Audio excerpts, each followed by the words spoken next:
పవన్ కళ్యాణ్ గారి గురించి మ్యాక్సిమం మర్చిపోయాం. ఎందుకంటే ఎప్పుడు ఎక్కడ ఉంటాడో తెలియదు. ఈ రాష్ట్ర ప్రజలను, ఈ రాష్ట్రాన్ని గాలికి వదిలేసి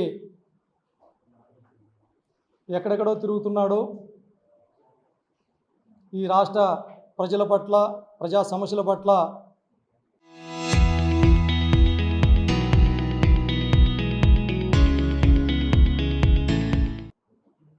పట్టించుకోకుండా ఏం చేస్తున్నాడో తెలియనటువంటి పరిస్థితుల్లో మనమంతా మర్చిపోయాం అతన్ని. మరి ఈ 3 రోజుల క్రితమే చూశాం, హఠాత్తుగా సినిమా షూటింగ్కి వచ్చినట్లు కాకినాడకు వచ్చినాడు. కనీసం అక్కడ వాళ్ళ పార్టీ నాయకులు కూడా చాలామందికి తెలిసిండదు ఆయన వస్తున్నాడు అనేసి. వచ్చాడు, యథావిధిగానే మళ్ళా ఇవి న్యూస్ కెమెరాలు కదా, ఆయన సినిమా కెమెరాలు అనుకుంటాడు. 4 డైలాగులు కొట్టినాడు. తాట తీస్తాం, తోలు తీస్తాం, అరచేతుల్లో రేఖలు లేకుండా చేస్తాం, వైసీపీ గుండాలారా, రౌడీలారా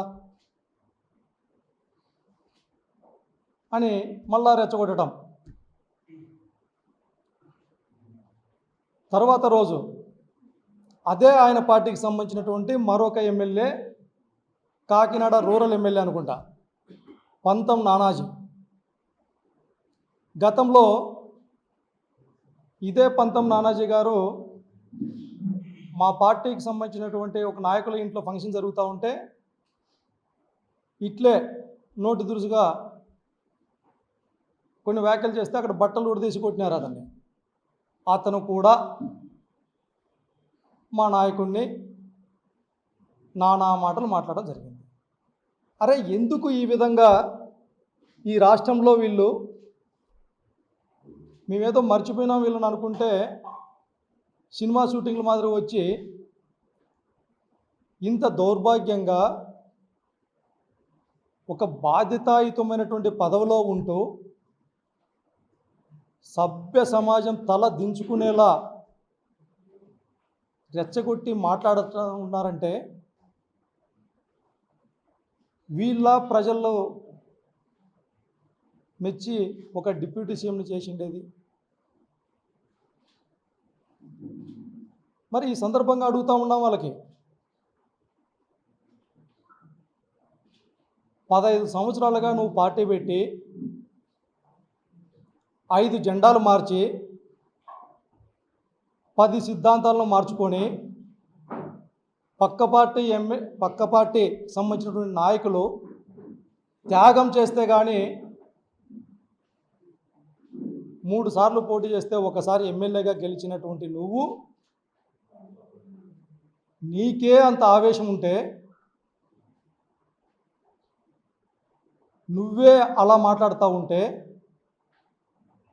ఈ రాష్ట్రంలో చేయని తప్పుకి అక్రమంగా, అన్యాయంగా 16 నెలల జైలు శిక్ష అనుభవించి పార్టీ పెట్టిన రోజు నుంచి ఇవాల్టి వరకు కూడా మీరెన్ని కుట్రలు చేసినా, ఎన్ని కుతంత్రాలు చేసినా, ఎన్ని అవమానకర మాటలు మాట్లాడినా, ఒక పక్క సైకో అని మాట్లాడుతూ ఉన్నా, ఒక పక్క రౌడీ అని మాట్లాడుతూ ఉన్నా, ఒక పక్కన 1,00,000 కోట్లని మాట్లాడుతూ ఉన్నా, గొడ్డలి పార్టీ అని మాట్లాడుతూ ఉన్నా, అన్నీ తన గుండెల్లో ఒక అగ్నిజ్వాలగా రగిలిపోతూ ఉన్నా కూడా ప్రజల సంక్షేమం కోసం, ప్రజల మంచి కోసం చిరునవ్వుతో ప్రజల కోసం నిలబడినటువంటి దమ్మున్నటువంటి నాయకుడు జగన్మోహన్ రెడ్డి గారి అభిమానులకు మాకెంత ఆవేశం ఉండాలి, మేమెంత రెచ్చిపోవాలి.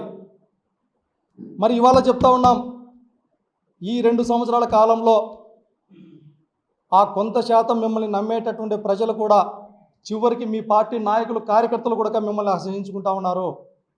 మరి ఒక కన్న తల్లి 40 రోజులుగా కృష్ణలంక పోలీసుల చుట్టూ తిరిగి అయ్యా మా కొడుకు కనబడలేదు, ఎక్కడున్నాడయ్యా అని అడిగింది. సమాధానం లేదు. అయ్యా ఒకవేళ మీరు చంపేసింటే కనీసం మా కుమారుడి శవాన్నైనా ఇయ్యండి అని అడిగింది. కనికరం లేదు, స్పందన లేదు. చివరికి జోలె పట్టి శవం అంటే లేకపోయి కనీసం బూడిదన్నా ఇయ్యండియా అని అడిగింది ఆమె. అటువంటి కన్న తల్లి బాధ మీకు కనబడలేదా, వినపడలేదా? మరొక పక్కన 30 సంవత్సరాల ఎంఆర్పిఎస్ ఉద్యమకారుడు పేరుపోగు వెంకటేశ్వరరావు గారి కుమారుడు క్రాంతి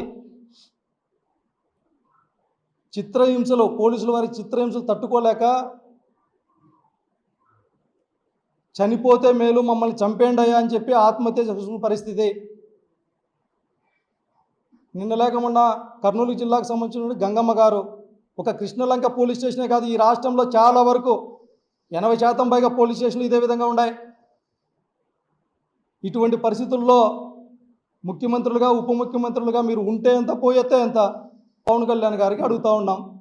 మీకు చేతనైంది, మీ పరిధిలో ఉంది, మీకు అనుభవం ఉంది, కేవలం జగన్మోహన్ రెడ్డి గారిని ఇష్టం వచ్చినట్లు తిట్టేదానికి మాత్రం మీకు అనుభవం ఉంది. లేకపోతే నిరంతరం నిత్యం చంద్రబాబు నాయుడు గారి పక్షాన, లేకపోతే లోకేష్ గారి పక్షాన గొంతు చించుకొని మాట్లాడేందుకు మీకు అనుభవం ఉంది. ఈ రాష్ట్రంలో ప్రజానికం పక్షాన, ప్రజలు పడుతున్నటువంటి ఇబ్బందుల పక్షాన, లేకపోతే ఇన్ని హత్యలు, ఇన్ని ఘోరాలు జరుగుతూ ఉన్నా, ఇచ్చినటువంటి హామీలను అమలు చేయకపోయినా, ఏ రోజైనా, ఎప్పుడైనా, ఎక్కడైనా నోరు తెరిచి మాట్లాడినటువంటి సందర్భం ఉందా? ప్రజల పక్షాన, ప్రజల గొంతుగా నిలబడటానికి ఒక సైన్యం, జగనన్న సైన్యం అనేటటువంటిది ఉంది. గుర్తుపెట్టుకో పవన్ కళ్యాణ్ గారు. మీ తాటాకు చెప్పులకు బెదిరేటటువంటి వ్యక్తులు వైఎస్ఆర్ కాంగ్రెస్ పార్టీ నాయకులు కాదు. కేవలం ఈ 2 సంవత్సరాల కాలంలో జగన్మోహన్ రెడ్డి గారి నాయకత్వంలో గట్టిగా నిలబడదాం, పోరాటం చేద్దాం. ఈ కూటమి ప్రభుత్వాన్ని కూకటి వేళ్లతో కూడా పెకిలించేదానికి అందరం సన్నద్ధమవుదాం. భవిష్యత్తులో జగన్మోహన్ రెడ్డి గారిని ముఖ్యమంత్రిని చేసుకొని ఈ రాష్ట్రం అభివృద్ధికి తోడ్పాటును అందిద్దామనేసి ఈ రాష్ట్ర ప్రజానికానికి కూడా విజ్ఞప్తి చేస్తూ ఉన్నాం సవినయంగా.